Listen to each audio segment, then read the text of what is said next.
Hey, what's up, everybody? It's the Chosen One here. Welcome back to Game Theory. This is my first Game Theory reaction. I don't know. I posted I was on vacation, but or not really vacation. I was just gonna be gone. But yeah, I am. By the time you're seeing this, I'm just recording this before I'm going.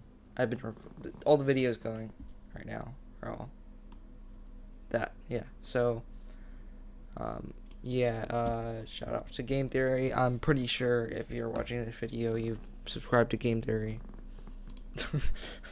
I don't think anybody watching this video is clicking on this video is not subscribed to Game Theory, but if you aren't, then make sure to go subscribe to them. So, without further ado, let's go ahead and get into this. What is the prototype's secret? Ever since the release of Poppy Playtime Chapter 4, this is the question that everyone has been asking. And after several weeks and many whiteboards later, I believe I finally cracked it. Okay. Hello, Internet! Welcome to Game Theory, the show that's been clawing at the prototype's door, begging for lore. Let me in! Let me in! But today I say, no more! I'm barging through like the juggernaut to reveal to all of you the answer to the biggest mystery of Poppy Playtime Chapter 4. In our previous episodes, we've been putting the prototype under a microscope, looking at where their plan started and how it's going to end. But the thing that I've yet to address is why. Why is the prototype doing all of this? I've actually teased at it a few times in previous episodes, because the game has, as usual, been purposefully coy about the whole thing, simply referring to it as the secret. You know I'm still your best shot at cracking that secret. The trouble is, knowing there is a secret isn't really satisfying in and of itself. No, we theorists need to know what this secret is. Otherwise, we have no way of knowing what the prototype's true goal is, why he was willing to work with Harley again despite being infamously tortured by him, and why our traitor sidekick Poppy is so important to everything. Well, dear theorists, I can say that after weeks and weeks of research, digging into parts of the game no one ever expected us to look at, I believe I figured out exactly what the secret is. And it not only answers everything I've already mentioned, but it also, for the third time, gives us an explanation for the prototype's true identity. Fair warning though, this may be my most insane theory to date. Yes, even more than Shadow is a genie. But if you stick with me, I promise you there's method in the madness. So, no more delays, it's finally time for us to learn what this Playtime Co-secret truly is. We're first told about this secret on one of the VHS tapes called Time. We hear Harley Sawyer and the prototype going back and forth about an experiment they're doing and how Harley is failing to get results. Your suggestions? No, we haven't. To produce the results, Arthur. When Harley asks for more resources from the lab, the prototype refuses. When Harley asks for more time, the prototype refuses. Doesn't really sound like you're setting the guy up for success there, 1006. Did Playtime Co. not offer any managerial training? Oh, who am I kidding? This is the company that decided flesh-eating toys made of children was a good idea. Anyway, while Harley and the prototype are purposefully being obtuse when it comes to saying what the secret is, they do give away a few details in the conversation to give us a head start. Firstly, Harley has convinced the prototype that he is the only one with a chance of helping him with this project, whatever it may be. Harley was the head of special projects and was the brain behind the Bigger Bodies initiative. So for him to be the best shot of figuring out the secret, it's clearly something that needs his genius, likely some kind of scientific experiment. Although it's also clear that this isn't the same kind of experiment he was doing with the Bigger Bodies. Harley has done hundreds of those experiments and been relatively successful, and yet he doesn't know the answer to cracking this secret. That being said, that doesn't mean it isn't somewhat related. Labs will give me labs access. That is out of the question. Harley isn't allowed in the labs, which Poppy has told us is where the orphans are being kept. The orphans weren't killed during the Hour of Joey. They're below. And she leaves her beloved Fabuloso to Miguel. In the Wait. So hold on. I'm not bad. Hold up. Where the orphans are being kept. orphans weren't killed during the Hour Why, of Joey. though? They're below. In the labs. That's, I guess, that's what Prototype's he's going home. over. The prototype has been portrayed as the guardian of the orphans since the Chapter 3 ARG, and so him not wanting to let Harley near there makes a lot of sense. He doesn't want Harley going back to his old ways and using the kids to middling results. But Harley then talks about not having many test subjects left, which implies that there is some kind of connection between the work Harley was doing for the bigger bodies and this secret, like humans are involved somehow. And the final detail we have is that, for some reason, there's a time crunch on figuring out the secrets. The situation necessitates it be done quickly. This makes me think it once again has something to do with the orphans, who have supposedly been sleeping for 10 years. Maybe they're about to wake up, or maybe they're slowly dying. It's hard to say, but regardless, we have our initial base of options. Though this VHS tape isn't the only thing pointing us towards the answer. At the end of the game, we are trapped inside the ventilation system alongside Poppy and Kissy Missy. Ollie then calls us on the phone, revealing themselves to be the prototype. During this exchange, he doesn't mention the secret specifically, but he does give us a bit more insight into another.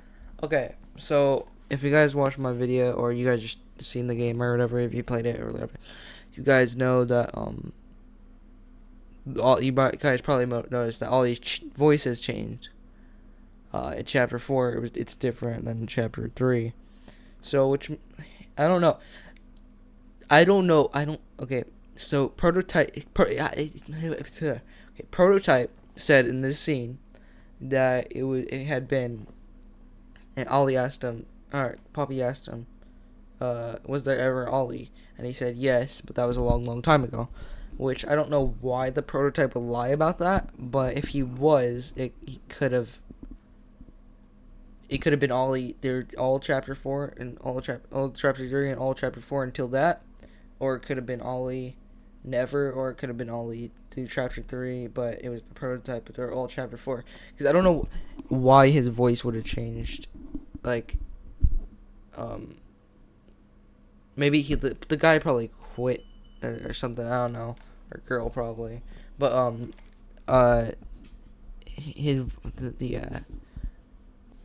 because I don't know why, because okay, think about it. Canonly, right? It has been 9 hours into being in the factory, and that means, right, that his voice cannot have changed due to growing up, right? Because it's not even like, even in 9 hours, if he were to, his voice were to change from Chapter 1 to Chapter 4, it still wouldn't be possible, I don't think. Like, so I don't know. I really don't know. Alright guys, I'm back. I got my Doritos. I got my dog in here. Come here, Indy. Alright, throw up a picture of Indy on the screen right now. Alright. And that is my dog. And he's the best. Alright. I don't know. Okay. Off track. I'm getting way too off track. Okay. One of his mysterious motivations, his obsession with Poppy. Yeah, he's really That's not a truth that can be brought. No, not when it can mean so much more. The emphasis is on what 1006 and Poppy physically are, and that it can mean a lot for other people. Immediately, my mind went to what we saw from Poppy's cut lines in Chapter 2. Being able to exist as a doll, it has killed so many people. But if it's just that they are living toys, Harley mostly already figured that out. And why wouldn't he have mentioned Kissy, Huggy, or the hundreds of other toys? No, there's something different about their existence specifically. And we aren't the only ones wondering about what that is. In both Chapter 3 and 4, we learn that 1006 and Poppy are being studied by Harley and his team. I learn something new about you every day. It's been weeks and weeks of taking things out and putting them back in, and taking things out and putting them back in. He was trying to figure out what made them tick, what made them different, but he wasn't able to replicate them. He had some successes, but there was still more he could learn from them, almost like he hadn't truly figured out the secret to their existence. And with there being an implication that the secret is in some way related to the experiments going on at Playtime Co., I feel like our answer has to lie with these two characters. So, what do we know about them that's different from every other toy? Honestly, not a lot. The prototype is being kept purposefully mysterious, to the point that we've only ever seen an arm and the shadow of some spider-like legs. The only real details we know about him is that while he's called the prototype, he wasn't truly considered a success by Harley. That honor went to Boxy Boo 154 experiments later. Right. My boyfriend and I have been arguing because he won't pay for YouTube Premium. But it's okay because I've just downloaded... I usually cut out the ads in my video. But why the frick are you arguing with your boyfriend because he's not paying for YouTube Premium? Pay it yourself, alright? If it's that big of a deal. The first of Not even your husband, he's your boyfriend. Naturally, you have proven my Bigger Bodies initiative a success. We also know the prototype is incredibly intelligent, something that they actually wanted to repress in future experiments. Further suppression treatments will need to be enacted to ensure that no other experiments develop these qualities. And thanks to the background text in the first trailer, we know that he has a digestive tract like all the other toys, but he didn't require food to survive. All of those are interesting details, and Poppy does seem to share some of those characteristics, but I just couldn't figure out a way to connect them back to the secret that is supposed to mean so much more. Instead, let's try turning our attention to Poppy, because while she is arguably just as mysterious as the prototype, there's one big difference between her and all the other toys that stands out like a sore thumb: her creation. All the other experiments were created by Harley from kids who were raised inside the playcare, but Poppy was created from Elliot Ludwig's daughter, who died tragically in the 1960s. In the 1960s, an unfortunate family death had pushed Ludwig down to his lowest. She also wasn't created by Harley, but we believe by her own father, Elliot. From what we can tell, his approach seemed vastly different to the approach Harley took during the Bigger Bodies initiative. Harley is a neurosurgeon. That makes sense. Because she was made in the 60s. Right? Different to the approach Harley took during the Bigger Bodies initiative. Harley is a neurosurgeon. We saw his credentials during the Chapter 4 ARG. His specialty is focused around the transferring of the brain, and therefore a person's consciousness, and reactivating it once it's in their new toy body. But the fact that even after thousands of attempts, they still couldn't recreate the perfection of Poppy, it's telling us that the way Harley is doing it isn't correct. Though we've had no idea how Elliot actually made Poppy. That is, until now. While I was going back over all the evidence we've gathered over the last year of Poppy Playtime releases, I realized that there was a part of the Chapter 4 ARG I haven't really talked about: the maze. This was right near the end of the ARG, and in it we are shown a bunch of text on screen with hyperlinks that take us to new pages with new text and new hyperlinks. If you managed to get to the end of the maze, you were rewarded with the very important letter about Harley's removal from the Young Geniuses program. But that isn't the part I wanted to focus on. We've already talked that one to death on this channel. Instead, I took a look over the dozens and dozens of different text screens we got as part of the maze. They all appear to be from Harley Sawyer's perspective, usually talking about how you shouldn't be here or I can see you. Some even reflect questions the audience asked Harley during the ARG, like, do you ever look back upon your past in regret? These thoughts, they aren't mine. But as I went through them, there was one in particular that stood out. Is it her? That's impossible. Severely understated. The organization of older established biological sciences like embryology. How did you get in here? The part of this that caught my attention initially was this word: embryology. Embryology is a branch of animal biology that focuses on the prenatal development of sex cells, fertilization, and, as you... I just want to say, no one's ever going to replace MatPat. Right? And MatPat is someone that is very well respected and was very sad to see go and retire, even though he made like 100 million final videos. Tom is doing a good doing good on taking the place of MatPat. I don't want to say replacing him because no one can replace MatPat. But he's doing good. He's doing his best, and so far, I like Tom. He's pretty good. You may have guessed embryos. This felt out of place given what we know about Playtime Co.'s experiments. Harley was using pre-existing brains and other vital body parts to create the toys. The science wasn't looking at things on a cellular level or from a developmental standpoint. However, this isn't the only time that this word comes up in the ARG.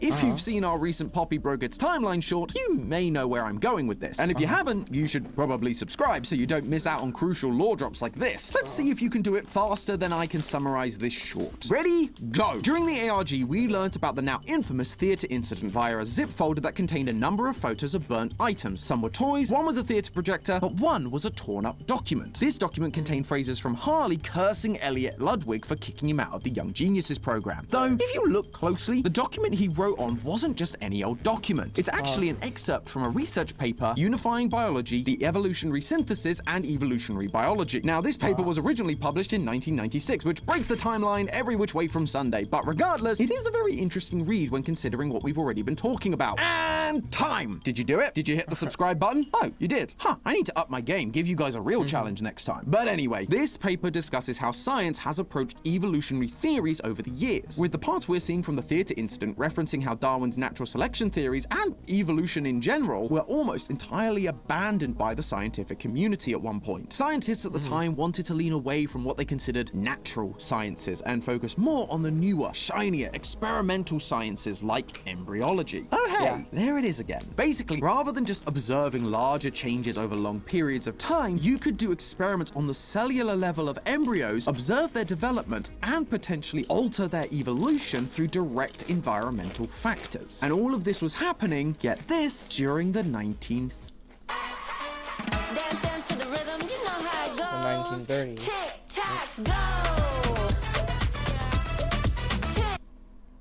30s, exactly when Elliot Ludwig founded Playtime Co. That, along with this being something that Harley had in his possession during his time in the Young Geniuses program, implies that this isn't a coincidence. This was the foundation of Elliot's scientific philosophy. Elliot was always keen on innovating the toy world, making puppies out of biological parts. Just instead of using parts from rats or children, as we've all suspected, it looks like Elliot was trying to continue the expansion of evolutionary science, creating embryos that would develop and evolve into their toy bodies, allowing them to be fully working, functioning, living toys. He could even control their development to mean they wouldn't require food to survive. When Harley brings up embryology, it's because he remembers studying it under Elliot. He knows that it's the only way this could be possible. But hang on, if Elliot's method is about creating and developing new life from embryos rather than stealing life from someone else, how is the Poppy we know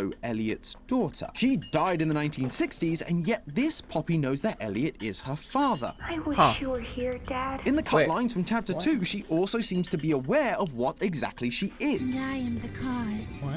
Being able to exist as a doll, it has killed so many people. And when Harley asks, is it her? He follows up with, that's impossible. He's not referring to just any generic Poppy. Those weren't impossible. They were a dime a dozen, actually. He's referring to this very specific Poppy, Elliot's daughter. Her being alive, conscious, inside a Poppy doll, that should be impossible, even with Elliot's embryological prowess. There has to be a part of this that we're missing. And indeed there is. Because as I looked more and more into embryology, there was one particular expansion in the field that I kept coming across, cloning, which I recognize sounds completely insane, but please trust me, this actually ties everything together really nicely. Cloning is just embryology with a slight twist. Rather than going through the fertilization process, cloning works by putting an already developed cell nucleus inside an empty sex cell like an egg cell. At least this is how we got the first ever cloned animal, Dolly the sheep, back in 1996, the same year that evolutionary review paper was published.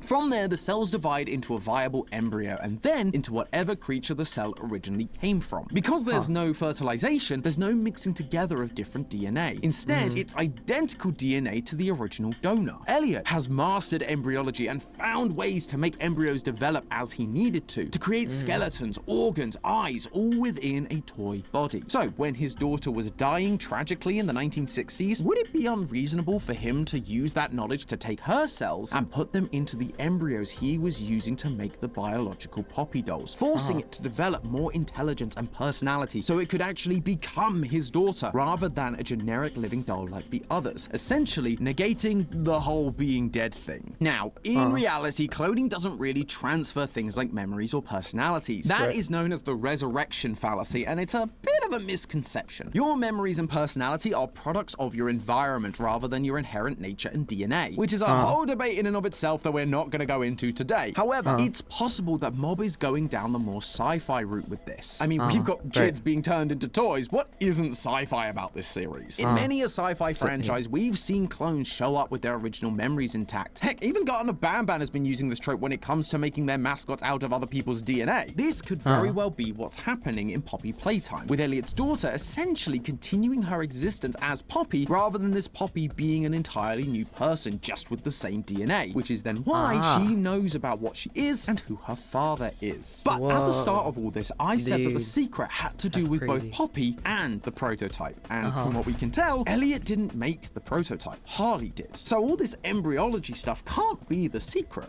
right? Well, since I made that initial point, we've realized that Harley not only knew about Elliot's embryology, but was being trained in those same methods, and that he knew exactly what Poppy was. So looking at the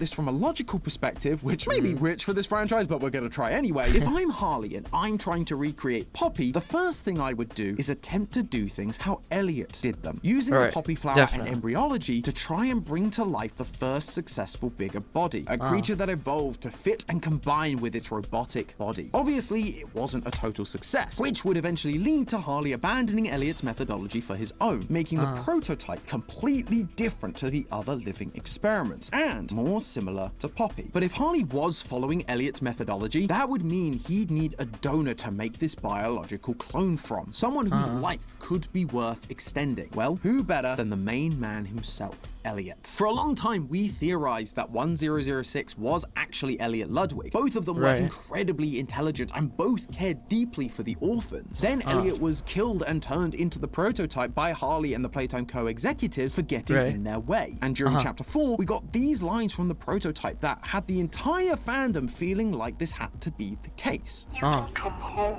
In the orientation notebook, PW talks about where Poppy is stored being a version of Elliot's home, where he and Poppy could spend time together. So the prototype telling her to come home felt really poignant. I just couldn't fully get behind it because of one piece of evidence that I pointed out in my first Poppy theory. There's a drawing in Elliot's office that is specifically addressed to Elliot, and with the drawing containing Mummy Longlegs, then this thing had to have been drawn after her creation in 1991. That means he cannot be the prototype, as the Bigger Bodies experiments started in 1990, with experiments like 1188 being made that same year. 1006 comes before that, and so if it was Elliot, he'd have to be dead before this drawing was given to him. Now, I have seen people say that maybe the employees were just delivering stuff to his office despite the fact he was already dead, but the issue I have there is that Elliot's death was incredibly public. We hear people on the radio talking about it in chapter 3. If everyone knew he was dead, then no one was going to address a drawing to him. So he would have to still be alive in 1991, and therefore cannot be the prototype. This was the dilemma I faced for weeks after chapter 4 came out. It felt like so much was pointing towards Elliot being the prototype, but this one piece of evidence just couldn't let me justify it. But with our new ideas around embryology and cloning, we can have our cake and eat it too. Elliot can still be alive in 1991 to receive the drawing and hang it in his office, but he can also become the prototype prototype. With all of his scientific genius, able to build new scientific marvels, his intimate knowledge of Playtime Co. and its systems, and his memories of his daughter being Poppy. However, wouldn't this mean that 1006 already knows the secret? It's just Elliot's method of embryology. If 1006 has all of Elliot's memories, then he could just do it again without any issue. Except there is an issue. The issue is that even Elliot's method wasn't perfect. Remember, there is one more detail about this whole secret that's unaccounted for. They are running out of time.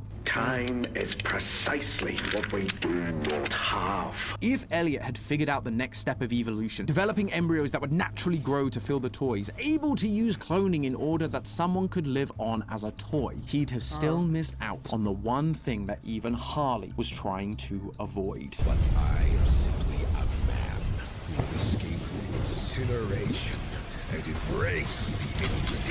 Cloning isn't without its flaws. Dolly the sheep began developing arthritis in 2001 when she was just 5 years old. Sheep do often get arthritis, but it's usually when they're much closer to the end of their lives, like 10 or 11. Scientists figured out that the cloning process was causing her to age faster, and the numbers would seem to back that up. The sheep Dolly was cloned from was 6 years old at the time of cloning, meaning even though Dolly was a newborn, her cells were technically already 6 years old. All of this meant that at the age of 6, Dolly was actually 12, which is the end of a standard sheep life expectancy. Sure enough, Dolly developed tumors in her lungs at 6 years old, leading to her death. Even if a clone could keep all the memories of its past life, elongating that person's life or bringing them back from the grave, you're only delaying the inevitable. Death will still come for you eventually. That's the thing with life, no one makes it out alive.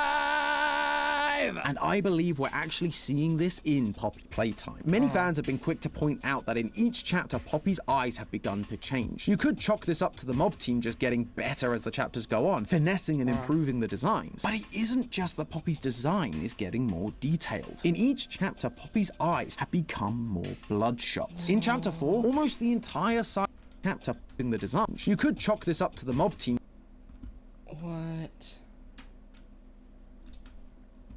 To point out that in each chapter, Poppy's eyes. No, she's dying. No. No way, right? Have begun to change. You could chalk this up to the mob team just getting better as the chapters go on, finessing and improving the designs. But it isn't just that Poppy's design is getting more detailed. In each chapter, Poppy's eyes have become more bloodshot. In chapter 4, almost the entire side of her eye is red, which is way more than we saw in chapter 1, or even in the first Poppy VHS tape. Something has begun to change in Poppy. Her body is beginning to degrade. If she is a clone of Elliot's daughter from the 1960s like we suspect, then she would be 50 years older than the child she was cloned from, likely putting her close to her 60s. The point where humans begin to experience rapid changes in their molecules and microorganisms, which can lead to age-related diseases. And speaking of diseases, Elliot's daughter died tragically in the 1960s. Usually when it's tragic, it's unexpected, which could mean something like a car crash, looking at you, David, but it could also mean a sudden which could mean something like a car crash, looking at you. Where's my ball? I'm running out on the road. You, David. But it could also mean a sudden, unexpected illness. And if that was the case, cloning her could mean that this version of Elliot's daughter, Poppy, would be susceptible to the same disease. She could be dying from the same thing she died from the first time. The prototype would also be suffering with this issue. In one of our previous timelines, we've hypothesized that Elliot would have been around 28 in 1930 when he got divorced, because the average age for a man getting married in the 1920s was around 25. By 1990, he would therefore have been 88 years old, which is definitely old, but not old enough that he couldn't feasibly still be working at the factory. However, if he was cloned to make the prototype, especially that newborn toy would have been 88 to begin with, meaning that by 2005, when the game takes place, while he's only 15 years old physically, his cells are really So with Geico, we can easily bundle home and car insurance and save even more? Yeah, home, car, motorcycle, all 103. Again, that is very old, but in 2021, there were nearly 90,000 people living across the US above the age of 100. So it's definitely possible, but if the prototype is aware of this, then he'd know he's in the minority, and that he may not be long for this world if he doesn't find a way to perfect the process. Time is precisely what we do. Dude. Tom is the GOAT, dude. Certified GOAT, bro. That is crazy. That, my friends, is what the secret is. It's not just embryology. It's not just cloning. It's the method to achieve the next stage of evolution. Something that could, quote, mean so much more. Living forever. During the Chapter 4 ARG, Elliot said that scientific progress should always be to benefit humanity. Finding a way to cheat death, to clone yourself and live inside an immortal toy body, avoiding the need for food or rest, also eliminating disease and aging? That sounds like the kind of scientific development that would benefit the entire human race. Harley also said that immortality was his driving force. Mortality is the curse of the weak. Fire that incinerates the flesh. I strive to snuff that flame. And after all his time in the Young Geniuses program, I wonder where he got that from. He and Elliot may have had different approaches, but at the end of the day, they were both after the same thing. However, neither of them could figure out how to overcome the inevitable. Age and disease still haunt these quote-unquote immortal bodies. Both the prototype and Poppy are dying, which is why the prototype, Elliot, is in such a rush to figure out the secret. The secret to ridding aging and death from these embryos. The secret of eternal life. To save him, his daughter, and the world from death. And with our player character's scientific background and connection to this company's experiments, I wonder if we might end up being the ones to help him figure it out. If we don't, there may be no way to save Poppy. Although she has betrayed us multiple times, so maybe that's for the best. But hey, that's just a theory. A game theory! Thanks for what? What? That's for the best. But hey. It'll be the last Pringle at 2 a.m. That's just a theory. A game theory! Thanks for watching. World premiere on Game Theory. Ban is one big... Dude. That's insane. There's no way, dude. Whoa, he got me believing this, though. Not gonna lie. That's crazy, dog. Alright, dude, well, if you guys like this and you want to see more like this, make sure to like, subscribe, hit that bell notification so you know whenever I drop a new video. Click on one of these videos right here, please, and I will see you guys next time. Peace.